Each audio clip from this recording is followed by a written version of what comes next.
का वारिस, सहाबा का सिपाही हूँ। मुझे है कुफ्र से नफरत, मैं तो हक का फिदाई हूँ। जमाने के हर एक जालिम, हर जाबिर से अस्सलामु अलैकुम वरहमतुल्लाहि वबरकातुहू। लगे हाथों एक और गलत फहमी दूर कर लें। मुमकिन है कि आने वाले दिनों में इस बारे में भी कोई वजाहत पेश की जाए तो आपको गलत फहमी पैदा हो कि अब तक ये था, अब ये हो गया, वो हो गया। ऐसा कुछ नहीं है। जब तक हम दलील को ठीक से समझ नहीं पाएंगे, जब तक हमारे जहन और दिमाग में इस तरह की चीज़ें आती रहेंगी, जाती रहेंगी। देखिए, लैलतुल क़द्र में हमें क्या पढ़नी चाहिए। तो जैसे ही रमज़ान का आखिरी अशरा आता है, अल्लाहुम्मा इन्नका अफ़ुव्वुन तुहिब्बुल अफ़्व फ़अफ़ु अन्नी, इस दुआ को इस कदर शेयर किया जाता है, इस कदर शेयर किया जाता है, ऐसा लगता है कि लैलतुल क़द्र की रात हमें इसके अलावा और कुछ पढ़नी ही नहीं है, बस हमें यही पढ़ते रहना है। मैं आपको लैलतुल क़द्र में पढ़ी जाने वाली दुआ के बारे में कुछ इंतहाई आम मालूमात फराहम करना चाहूँगा, जो कोई भी फ़ौरन इस दलील को पढ़ते ही समझ सकता है, लेकिन पता नहीं इस पर आज तक क्यों तवज्जो नहीं दी गई। जब भी तवज्जो दी जाएगी तो फिर ये हमारे समाज के लिए बड़ा कंफ्यूजिंग मसला होगा। मैं पहले ही इसकी वजाहत कर देना चाहता हूँ। जामे तिरमिज़ी की हदीस नंबर 3513, सुनन इब्न माजा की हदीस नंबर 3119, मुस्नद अहमद की हदीस नंबर 25423 वगैरह के अंदर ये हदीस आयशा सिद्दीक़ा रज़ियल्लाहु तआला अन्हा से मरवी है। वो फरमाती हैं कि मैंने रसूल अकरम सल्लल्लाहु अलैहि वसल्लम से कहा, अराअयत इन अलिमतु अय्य लैलतिन लैलतुल क़द्री, आपका क्या ख्याल है अगर मुझे पता चल जाए, अगर मैं जान लूँ कि कौन सी रात लैलतुल क़द्र है, मा अक़ूलु फ़ीहा, तो मैं उसमें क्या कहूँ। क़ाल क़ूली, तो आप सल्लल्लाहु अलैहि वसल्लम ने इरशाद फरमाया कि कहिए, आप कहें, अल्लाहुम्मा इन्नका अफ़ुव्वुन तुहिब्बुल अफ़्व फ़अफ़ु अन्नी, ए अल्लाह, बेशक तो माफ़ फरमाने वाला है, मुआफ़ी को पसंद फरमाता है, बस मुझे माफ़ कर दे। अब इस हदीस के बारे में आपने ये हदीस पूरी सुन ली। अब आप देखें कि हम लैलतुल क़द्र की तलाश और लैलतुल क़द्र में कोई फ़र्क ही नहीं कर रहे हैं। हम आखिरी अशरे में लैलतुल क़द्र तलाश कर रहे हैं, और लैलतुल क़द्र तलाश करते हुए ये दुआ पढ़नी है, ये आपको किसने बताया।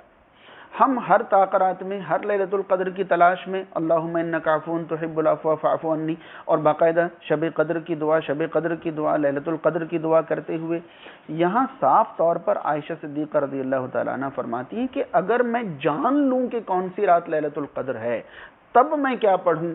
तलाशी लैलतुल क़द्र में पढ़ने के लिए तो आप सल्लल्लाहु अलैहि वसल्लम ने ये नहीं सिखाया। और याद रखिए, आप सल्लल्लाहु अलैहि वसल्लम ने लैलतुल क़द्र की अलामात बयान फरमाई हैं।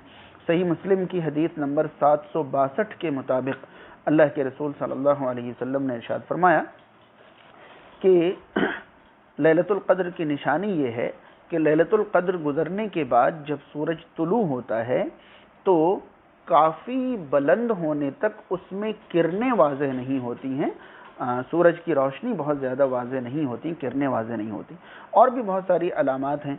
तो अगर किसी को लैलतुल क़द्र की अलामत से ये पता चल जाए कि आज ही रात लैलतुल क़द्र है, तो जब पता चले तब ये दुआ पढ़ने की है। तलाशी लैलतुल क़द्र में आम दुआ समझकर इसे पढ़ने में तो कोई हर्ज नहीं है, लेकिन लैलतुल क़द्र की दुआ समझकर पढ़ें। आपको कैसे पता कि आज ही लैलतुल क़द्र है।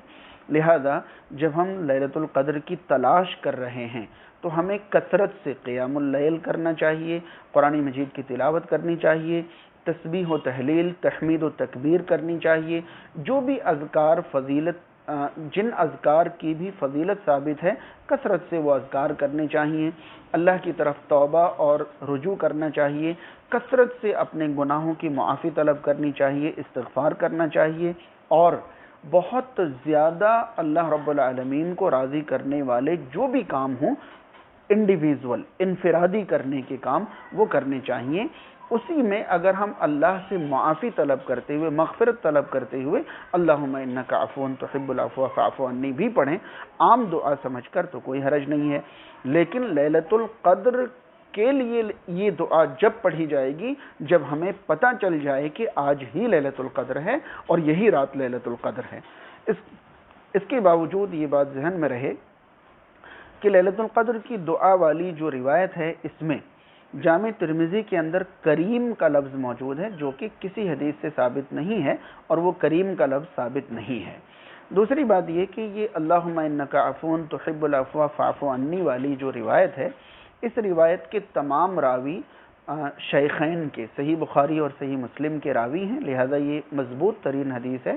لیکن اس حدیث کے آخری راوی جو ہیں عائشہ صدیقہ رضی اللہ تعالی عنہ سے پہلے عبداللہ ابن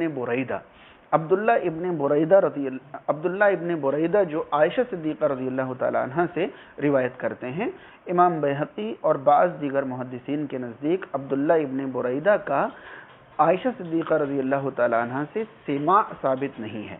یاد رہے کہ سماع ثابت ہونا اور ہم عصر ہونا یہ دو الگ الگ چیزیں ہیں، تو کہیں نہ کہیں اس حدیث میں تھوڑا سا کلام بھی ہے۔